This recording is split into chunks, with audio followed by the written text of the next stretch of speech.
In this video, I'm going to show you the one ingredient I use to make this thick and creamy eggnog.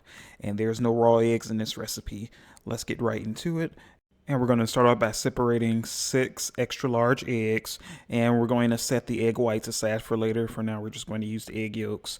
I prefer using cage-free eggs. Free range is even better. I'm in the South, and I believe our distributor is Cow Maine. I've had bad experiences with the cheap eggs. They always come gray and sickly looking, so if they're available at your store, cage-free or even free-range eggs is my recommendation for this recipe. So I have a 3-quart saucepan, and I added the egg yolks to the saucepan. I'm also adding 1/2 cup of white granulated sugar. And now I'm going to add my spices. I'm using 1/8 teaspoon of iodized salt, cinnamon, nutmeg, and cloves. And once we get those spices in there, what we're going to do is whisk everything together until it's well combined. I find it's easier incorporating the spices and the sugar this way. Once everything's well combined and the egg yolks have that glossy, velvety look, we're going to move on to adding our liquids. So we're going to start off by adding a little bit of the liquids. So we're going to add 1/2 cup of whole milk and then 1/2 cup of heavy whipping cream. And once we get those liquids in the saucepan, we're just going to whisk them all together with the egg yolks until they're well combined. And once that's done, we're going to move on to adding the rest of our liquids. And now we're adding 2 cups of half and half. And once we get all of that half and half into the saucepan, again, we're just going to whisk the liquids together with the egg yolks until they're well blended. And once everything's well blended, we're going to move on to the next step in the process. And before we start warming up this mixture, I'm going to show you this thermometer that I'm using. And you're going to see the temperature drop here because the ingredients are still cold. But this helps me to keep track of the temperature as the mixture warms up to ensure the eggnog comes out exactly how I want it. So I'm going to warm up the saucepan on medium heat. And with this, you want to constantly stir it gently. You don't want to stir it briskly because that will incorporate too much air into the eggnog and that will prevent the eggnog from becoming thick.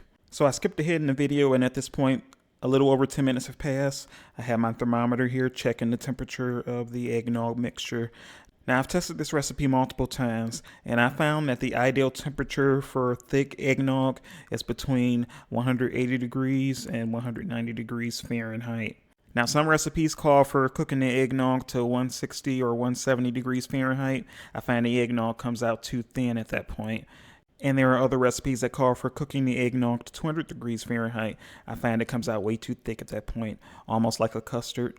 So I'm removing the saucepan from the heat. And if you notice, as I remove that saucepan from the heat, I continue to stir around the eggnog. And you want to do this for another 2 to 3 minutes after removing the saucepan from the heat.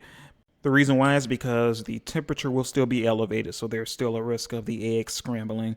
And by stirring it for another 2 to 3 minutes, allowing some of that heat to escape, that will reduce the risk of getting scrambled eggs. So now what I'm adding is 1 teaspoon of vanilla bean paste. I chose vanilla bean paste, 1, for the aesthetics, as vanilla bean paste has whole vanilla beans.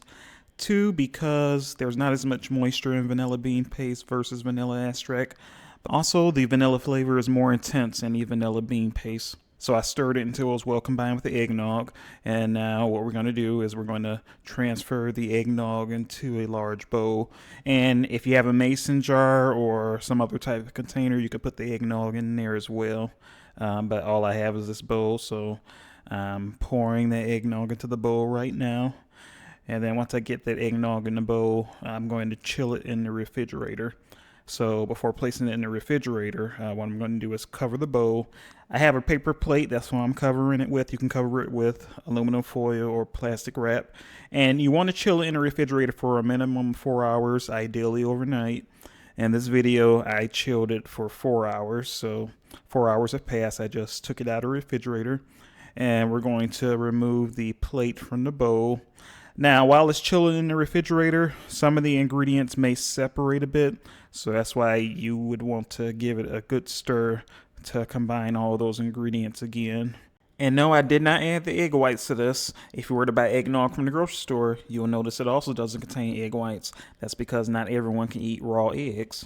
Now, this is a family-friendly channel, so I'm not going to tell you to add 1/4 cup of whiskey or rum to this, but if you happen to do so by accident, oh well, mistakes happen. Like, share, and subscribe for more recipes, Thanks for watching.